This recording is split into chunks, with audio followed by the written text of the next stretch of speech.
सना जी पटियाला से। राधे राधे महाराज। राधे राधे महाराज जी।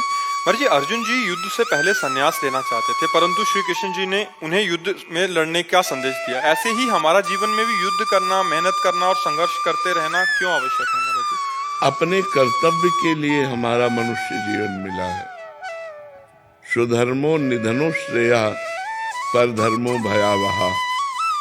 अपना जो धर्म है वो देखने में छोटा हो तो भी वो हमारे कल्याण के लिए है, और दूसरे का बड़ा धर्म दिखाई देता हो तो हमारे लिए ठीक नहीं। अर्जुन ने बड़ा धर्म चुना अपने निज धर्म का त्याग करके। बड़ा धर्म संन्यास और निज धर्म उस समय छात्र धर्म के अंतर्गत युद्ध रूपी कर्तव्य है। तो भगवान ने कहा अपने निज धर्म को स्वीकार करो, संन्यास नहीं। समय है, अगर आपका सारा निज धर्म का कार्य पूर्ण हो गया है तो आप संन्यास ले लीजिए। और अगर निज धर्म का कार्य है तो संन्यास से श्रेष्ठ है निज धर्म। स्वधर्मो निधनो श्रेया पर धर्मो भयावह। स्वधर्म जो इस समय धर्मयुक्त कर्तव्य आया है वो है युद्ध। तो युद्ध का कार्य भगवान ने अर्जुन को करने को कहा, लेकिन कैसे कहा? भगवान ने कहा सर्वदा सर्वकालेषु माम निस्मर युद्ध च। मेरा स्मरण करते हुए युद्ध करो। ऐसे ही आप पढ़ाई है, डॉक्टरी है, मास्टरी है, वकालत है, जिसको जो मिला हुआ है वो भगवान का नाम स्मरण करते हुए पूजा मान करके करो तो आपको उसी से भगवत प्राप्ति हो जाएगी। अलग से अगरबत्ती जलाने की जरूरत नहीं पड़ेगी। आप विश्वास करो, आप जो कर्म कर रहे हो ईमानदारी से करो, सच्चाई से करो, भगवान के लिए करो और नाम स्मरण करते हुए करो। देखो आपको भगवत प्राप्ति होती है कि नहीं। जो कर्म कर रहे हो, देखो हम आपको संतों की महिमा बताते हैं।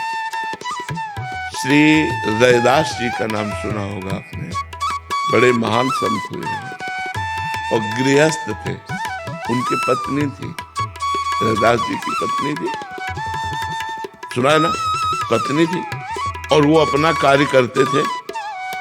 इतने बड़े सिद्ध महापुरुष हुए कि एक पंडित जी गंगा नहाने रोज जाते थे। तो रैदास जी से कहा कि रैदास जी कभी गंगा नहाते तो होते ही। तो उनका हम अपने कर्म को ही पूजा समझते हैं। आप रोज गंगा नहाने जाते हो, ये 2 केला है, बड़ी कठिन कमाई के हैं, गंगा जी को दे देना, कह देना रैदास जी ने दिया है। पंडित जी ने ले लिया और जब जाकर गंगा जी से कहा कि रैदास जी ने ये 2 केले आपको दे, तो गंगा जी में से हाथ प्रकट हुआ और 2 केले लेके समा गया। फिर थोड़ी देर में हाथ प्रकट हुआ और आवाज आई कि स्वर्ण का जो कंगन है ये रैदास जी को हमारी तरफ से प्रसादी दे देना, गंगा जी ने। अब पंडित जी ने देखा आसपास तो कोई है नहीं और इतना कीमती कंगन रैदास जी को कहां से? तो वो दूसरी गली से चले तो खड़े हो गए रैदास जी के सामने जाके। जिस गली से चलते वापस फिर वही रैदास जी के घर के सामने खड़े हो जाते। चमत्कार ये महापुरुष का कि गंगा जी ने कंगन दिया तो जिस गली से चलते घूम करके अपने घर के लिए वो पहुंच जाते रैदास जी के दरवाजे। आखिरकार रैदास जी के समीप गए और कहा केला दे दिया था। उन्होंने ऐसे कठौता में हाथ डाला और कहा हाँ हाँ दे दिया। कठौता में केला उनको मिले, बोले हाँ दे दिया था। उनका गंगा जी ने आपके लिए, उनका हम इसको क्या करेंगे, आप ही रख लो। तो उन्होंने कहा कि ये तो धोवन है, इसमें आपने, तो उनको जानते हो क्या कहा? तो सब कोई जानता है उनकी प्रसिद्धि इस बात की, मन चंगा कठौती में गंगा। हाँ, तुम्हारे मन में कंगन की बेईमानी आ गई और कहाँ घूमते हुए ऐसे भटकते हुए फिर यहीं आते रहे। मन चंगा तो कठौते। अपना कार्य करते हुए बड़े बड़े सिद्धों को उसी कठौते के जल से फेल कर दिया बड़े बड़े सिद्धों। इतना चमत्कार था कठौते के जल में कि सब सिद्धियों का ज्ञान।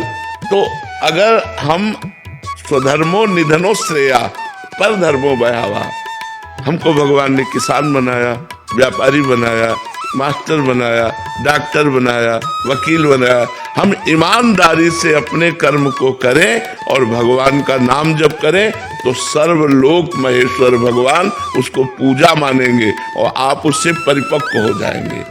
आप भगवान की प्रसन्नता प्राप्त कर लेंगे, आप भगवान के लाड़िले बन जाएंगे। पर हम लोग क्या करते हैं, अपने कर्म में बेईमानी करते हैं। हम लोग भगवान का स्मरण नहीं करते, दो कमियां करते। कर्म तो सब कोई कर रहा है, लेकिन धर्म पूर्वक कर्म नहीं करते और नाम जप करते हुए कर्म नहीं करते, इसलिए सिद्धि प्राप्त नहीं होती। नहीं तो भगवान ने अर्जुन जी को कहा संन्यास लेने की आवश्यकता नहीं, इस समय युद्ध धर्म की आवश्यकता है। मामनुस्मर युद्ध च, मेरा स्मरण करते हुए युद्ध करो, यही तुम्हारे लिए परम धर्म है, यही तुम्हारे लिए स्वधर्म है, यही तुम्हारे लिए परम कर्तव्य है।